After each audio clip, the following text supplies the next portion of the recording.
مخدوم شہید عبدالرحمن ہاشمی کی درگاہ پہ کھوڑا شریف تعلقہ گمبڑ ڈسٹرکٹ خیرپور میں حاضری بھرنے کا موقع ملا اور کافی دیر روحانی کچہری ہوئی مخدوم صاحبان کے ساتھ. اور یہاں کی جو لائبریری ہے اور اس میں جو کتابیں ہیں اور وہاں جو بچے مطالعہ کر رہے تھے وہاں اور کمپیوٹر لیبس، اور اس کے بعد جو ہے نا مین درگاہ میں جو تبرکات ہیں حضور علیہ السلام کے بال مبارک ہیں اور حضرت علی کرم اللہ وجہہ کے بال مبارک، امام حسن امام حسین. تو مجھے بڑی خوشی بھی ہوئی اور اللہ تبارک و تعالیٰ کا بڑا شکر بھی ادا کرتا ہوں کہ اللہ تبارک و تعالیٰ نے ہمارے سندھ میں اس طرح کی تبرکات کی مہربانی فرمائی ہے اور یہاں مخدوم صاحبان کو یہ ایک تاج پہنایا ہے کہ ان کی خدمت کر رہے ہیں. یہ گادی بہت پرانی گادی ہے اور جو پرانے سندھ کے سلسلے، جو قدیمی سندھ جو جیسلمیر سے بھی آگے چلی جاتی تھی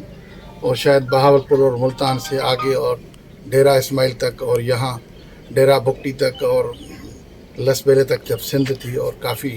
ایران کے ساتھ، اور یہ اس زمانے کی گادی ہے. اور یہاں اس زمانے کے بڑے جو قاضی القضاء بھی یہاں رہے ہیں اور یہ شریعت کی بڑی پاسدار گادی رہی ہے ہمیشہ. آج بھی الحمدللہ یہاں جو سنت کی پاسداری ہمیں نظر آتی ہے، شرک اور بدعت کی نفی یہاں ہم پائی جاتی ہے. بہت ساری گادیوں پہ اس طرح کی جو ہے نا بدعات شروع ہو چکی ہیں، لیکن بڑی خوشی ہو، یہ بھی ایک کرامت ہے اس گادی کی کہ اللہ تبارک و تعالیٰ نے کہ ان کو ان کی جو مشن ہے اسی مطابق ابھی تک جاری رکھا ہے. اور یہاں بہت ساری نایاب قسم کی کتابیں اور کلمی قرآن اور اس طرح کی فارسی جو پرانے ہمارے مدارس میں پڑھائی جاتی تھی، عربی کی کتابیں ابھی تو ہمارے مدارس نے بہت شارٹ کورس کر دیا ہے. پہلے زمانے میں 12 سال کے بعد جا کے کوئی عالم بنتا تھا، بلکہ 14 سال لگ جاتے تھے، کیونکہ 12 سال کے بعد پھر 2 سال جو ہے نا اس کو افتاح کرنا پڑتا تھا اور پھر جو وہ عالم نکلتے تھے تو وہ ایک بڑی ایک جو سمجھیں کہ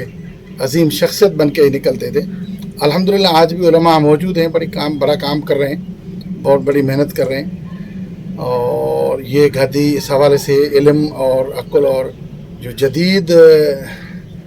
علوم ہیں اس حوالے سے بھی آج بھی یہاں رفائی کام کر رہے ہیں. بچوں کو، غریب نادار قسم کے بچوں کو یہاں کمپیوٹر کی تعلیم بھی دی جا رہی ہے، روحانی فیوز بھی قرآن شریف کی اور عربی کی تعلیم دی جا رہی ہے، اور ساتھ ساتھ روحانی جو ذکر و اذکار ہیں یہاں وہ دیے جاتے ہیں. بڑی حیرت کی بات ہے کہ یہاں ایک درخت ہے جس پہ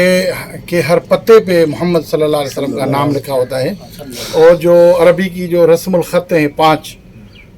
حضرت صاحب نے مجھے بتایا کہ وہ 5 رسم الخط میں ہی وہاں اس پہ نام لکھا ہوتا ہے. یہ ایک زندہ کرامت ہے اس گادی کی. یہ نور محمد کلوڑوں کو اس سندھ کا بادشاہ رہا ہے. اس زمانے میں کچھ اس نے خلاف سنت اور خلاف شریعت کام کیے تھے، تو یہاں سے فتویٰ گئی تھی اور کہا گیا تھا کہ یہ حکمران غلط کر رہا ہے. تو اس کے بعد انہوں نے یہاں حملہ کروایا تھا. 200-250 کے قریب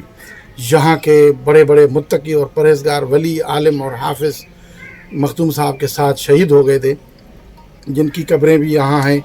اور میں سندھ اور پورے پاکستان کے دوستوں کو یہ ضرور درخواست کروں گا کہ کم از کم روحانی طور پہ جو وہ کہیں درگاہوں پہ ضرور جاتے ہیں، مزارات پہ جاتے ہیں، لیکن جو یہاں سادگی ہے، جو روحانیت ہے اور جو یہاں جو منظر ہے، میں یقین سے کہتا ہوں کہ ان کو کہیں نہیں ملے گا. اللہ تبارک و تعالیٰ اس گادی کو، ان کے جو مخدوم صاحبان کی فیملی ہے، ان کو قیامت تک قائم اور دائم رکھے اور اسی طرح دین کی اور انسانیت کی خدمت کرنے کا موقع دیتا رہے. میں مخدوم صاحبان کا بڑا مشکور بھی ہوں کہ انہوں نے مجھے یہاں کی تبرکات دکھائیں. بہت ساری تبرکات اور پوری جو درگاہ ہے اس پرانی جو ان کا اور مسجد شریف، یہ ساری پرانے زمانے کی جو بنی ہوئی تھی وہ ہم نے گھومی اور بڑی روحانی طور پہ خوشی بھی ہو رہی ہے اور نورانیت محسوس کر رہا ہوں.